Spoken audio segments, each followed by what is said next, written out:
सुप्रभात छात्रों। पिछले वीडियो में मैंने आपको यह शब्द का संस्कृत रूप अर्थात एषः और उसके बाद यह का ही संस्कृत रूप नपुंसक लिंग में अर्थात एतत्, ये दो के रूप मैंने आपको समझाए और उनके वाक्यों का प्रयोग भी कैसे आप करेंगे ये मैंने आपको समझाया। आज के वीडियो में आप जैसा कि देख रहे हैं स्त्रीलिंग का शब्द, यह का ही स्त्रीलिंग शब्द अर्थात एषा का रूप आज मैं आपको बताऊंगी। तो चलिए पहले मैं रूप लिखती हूँ, उसके बाद मैं आपको उन शब्दों को समझाती हूँ और बताती हूँ। चलिए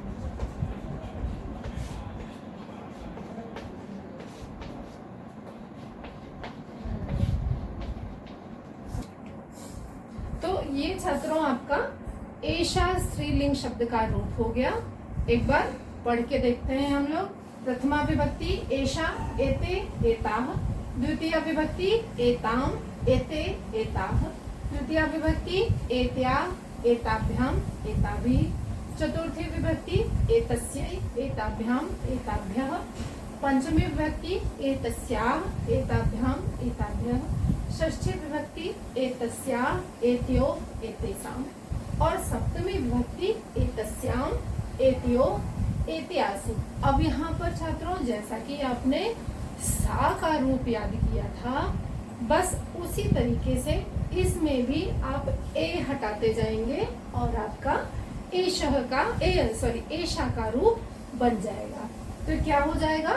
सा ते ता, ताम ते ता, तया ताभ्याम ताभिः, तस्यै ताभ्याम ताभ्यः, तस्याः ताभ्याम ताभ्यः, तस्याः तयोः तेषां, तस्यां तयोः तासु। तो मैं आपको ये समझाना चाहती हूँ छात्रों कि यदि आपने सा स्त्रीलिंग वह का रूप याद कर लिया है तो उन्हीं शब्दों में आप ए जोड़ते चले जाएंगे और एषा स्त्रीलिंग यह शब्द का रूप बनता चला जाएगा।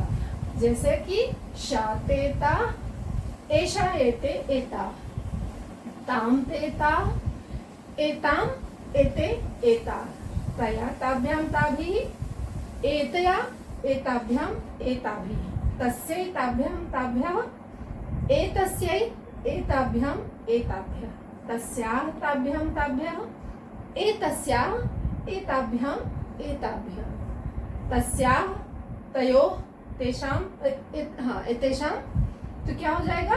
एतस्याः एत्योः एतेषां और फिर तस्यां तयोः तासु। तो फिर क्या हो जाएगा?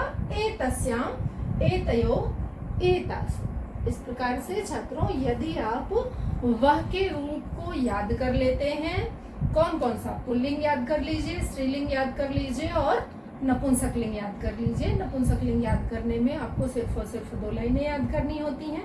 तो यदि आप वह के रूप यानी कि सह और सा और एतत् का रूप याद कर लेते हैं तो आपको वहां पर फिर जब आप यहाँ आकर के आप यह के रूपों को याद करेंगे यानी कि एषः एषा और एतत्, यहाँ पे जब आप इन रूपों को याद करेंगे तो आपको वो रूप याद करने में आसानी होगी, आपको कोई दिक्कत नहीं आएगी, आप आसानी से याद कर पाएंगे क्योंकि आपको स के सारे रूप याद है, उनमें ए लगाते जाइए और एषः के रूप बनते चले जाएंगे। अब मैं छात्रों आपको एक वाक्य बना करके बताती हूँ जिससे कि आप इसको समझ पाएंगे और आसानी से आपको वाक्य बनाने में कोई दिक्कत नहीं आएगी।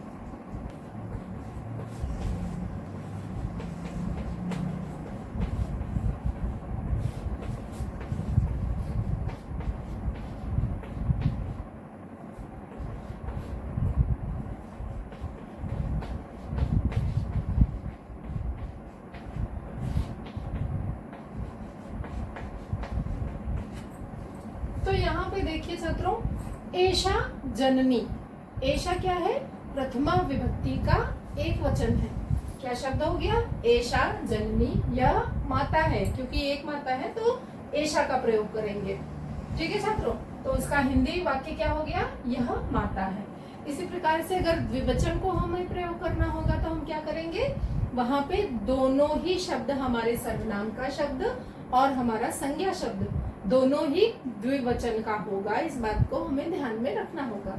तो क्या हो गया, एते यानी कि ये दोनों बालिके, ये दोनों बालिकाएं हैं। इस प्रकार से छात्रों, मैं आशा करती हूँ कि आपको ये वाक्य समझने में आसानी होगी, इसको बनाने में आसानी होगी। एक बार आप इन वाक्यों का प्रयोग करके खुद से बनाइए, और जब आप स्वयं से बना लें तो एक बार मुझे कमेंट में बताइए कि आपने बनाया और आपने किस प्रकार से वाक्यों को बनाया। ठीक है छात्रों, तो अब मैं आशा करती हूँ कि आपको स्त्रीलिंग का एषः रूप भी याद हो गया होगा। तो छात्रों, मैं आशा करती हूँ कि आपको एषः स्त्रीलिंग रूप याद हो गया होगा। धन्यवाद बच्चों।